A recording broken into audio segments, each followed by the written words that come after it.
उस रात अगर आमिर उस आखिरी बस में नहीं चढ़ता तो शायद उसकी जिंदगी हमेशा के लिए वैसी ही रहती। लेकिन कुछ सफर ऐसे होते हैं जिन्हें इंसान खुद नहीं चुनता, बल्कि जैसे कोई अनदेखी ताकत उसे उस रास्ते पर धकेल देती है। रहमानपुर एक छोटा सा कस्बा था जहां रात होते ही सन्नाटा छा जाता था और लोग जल्दी अपने घरों में बंद हो जाते थे। आमिर एक गरीब बस कंडक्टर था जिसकी उम्र लगभग 25 साल थी। उसका चेहरा थका हुआ जरूर था, लेकिन आंखों में सच्चाई साफ झलकती थी। उसके पास ना कोई बड़ी दौलत थी, ना कोई सहारा, बस एक बीमार बहन थी जिसकी जिम्मेदारी उसी के कंधों पर थी। वह हर दिन मेहनत करता, खुद कम खाता, लेकिन बहन की दवाई कभी नहीं छोड़ता था। उस रात मौसम कुछ अलग था। आसमान काला था, हवा में अजीब सी ठंडक थी और सड़कें लगभग खाली हो चुकी थीं। आमिर की बस उस दिन की आखिरी बस थी और वह जल्दी घर पहुंचने की सोच रहा था। लेकिन जैसे ही वह आखिरी स्टॉप के पास पहुंचा, उसने देखा कि सड़क के किनारे एक औरत खड़ी है। सफेद कपड़े, लंबे खुले बाल और सबसे अजीब बात यह कि तेज बारिश के बावजूद उसके कपड़ों पर एक भी बूंद नहीं थी। उसने दरवाजा खोला और पूछा, कहाँ जाना है? पुराने कब्रिस्तान के पास। औरत ने बहुत धीमी आवाज में जवाब दिया। ये सुनते ही आमिर के हाथ ठंडे पड़ गए, क्योंकि उस जगह का नाम सुनकर लोग दिन में भी डरते थे। लेकिन उसने खुद को संभाला और उसे बैठने दिया। बस चल पड़ी, लेकिन उस सफर में कुछ अजीब था। पूरी बस खाली थी, ना कोई और सवारी थी और ना कोई आवाज, सिर्फ इंजन की धीमी गूंज और खिड़कियों से आती ठंडी हवा। आमिर बार बार शीशे में देख रहा था, क्योंकि उसे महसूस हो रहा था कि पीछे बैठी औरत उसे लगातार देख रही है।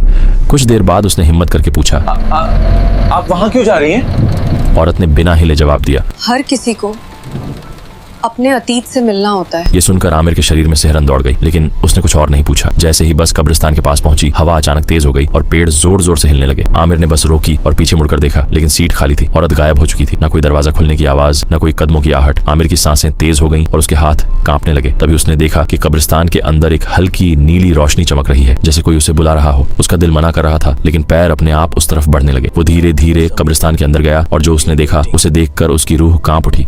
वही औरत उसके सामने खड़ी थी, लेकिन अब उसका रूप बदल चुका था। उसके चारों तरफ नीली आग जैसी रोशनी थी और उसकी आंखें इंसानी नहीं लग रही थीं। आमिर पीछे हट गया और डरते हुए बोला, तुम कौन हो? औरत हल्का सा मुस्कुराई और बोली, डरो मत आमिर, मैं तुम्हें नुकसान पहुंचाने नहीं आई हूँ। आमिर चौंक गया, तुम मेरा नाम कैसे जानती हो? औरत ने धीरे से कहा, क्योंकि मैं तुम्हें बहुत पहले से देख रही हूँ। कुछ पल की खामोशी के बाद उसने कहा, मैं इंसान नहीं हूँ, मैं एक जिन्नजादी हूँ। ये सुनते ही आमिर के पैरों तले जमीन खिसक गई। वो भागना चाहता था, लेकिन उसके पैर जैसे जमीन में जम गए थे। जिन्नजादी ने कहा, मैं बुरी नहीं हूँ, मैं तुम्हारी मदद करने आई हूँ। आमिर की आवाज कांप रही थी। मुझसे क्या चाहती हो? उसने कहा, तुम्हारी बहन, उसकी जिंदगी खत्म होने वाली है, लेकिन मैं उसे बचा सकती हूँ। ये सुनकर आमिर की आंखों में आंसू आ गए। उसने कांपते हुए पूछा, कैसे? जिन्नजादी ने जवाब दिया, एक सौदा करना होगा, तुम्हें हर रात मेरे पास आना होगा और मेरी दुनिया से जुड़ना होगा। आमिर के सामने दो रास्ते थे, एक तरफ उसकी बहन की जिंदगी और दूसरी तरफ एक अनजान खौफनाक दुनिया। उसने बिना सोचे कहा, मंजूर है। उस रात के बाद सब कुछ बदल गया। उसकी बहन की तबीयत सुधरने लगी। डॉक्टर भी हैरान थे कि जो बीमारी ठीक नहीं हो सकती थी वो अचानक कैसे ठीक होने लगी। लेकिन आमिर खुद बदलने लगा। उसकी आंखों में अजीब सा खालीपन आने लगा। उसका चेहरा पीला पड़ने लगा और वो रात होते ही गायब हो जाता। एक रात उसने देखा कि जिन्नजादी अकेली नहीं है। उसके पीछे सैकड़ों साए खड़े थे, सबकी आंखें जल रही थीं। आमिर डर गया और बोला, ये सब कौन है? जिन्नजादी की आवाज बदल चुकी थी। अब उसमें पहले जैसा सुकून नहीं था। उसने कहा, ये मेरी दुनिया है और अब तुम भी इसका हिस्सा हो। आमिर का दिल बैठ गया, लेकिन सौदा तो सिर्फ तुम्हारे साथ था। वो जोर से हंसी और बोली, सौदा हमेशा पूरा होता है और अब तुम्हारी रूह हमारी है। अगली सुबह लोगों ने देखा कि बस सड़क किनारे खड़ी है, लेकिन आमिर कहीं नहीं है। पुलिस आई, खोजबीन हुई, लेकिन उसका कोई निशान नहीं मिला। बस की आखिरी सीट पर एक सफेद कपड़ों वाली औरत बैठी थी, जो खामोशी से सामने देख रही थी। किसी ने ध्यान नहीं दिया, लेकिन जब अगला कंडक्टर उस बस में चढ़ा तो उसने पीछे से एक धीमी आवाज सुनी, पुराने कब्रिस्तान के पास जाना है। और उस दिन से वो सफर कभी खत्म नहीं हुआ। कुछ सौदे इंसान करता है, लेकिन कीमत उसकी रूह चुकाती है।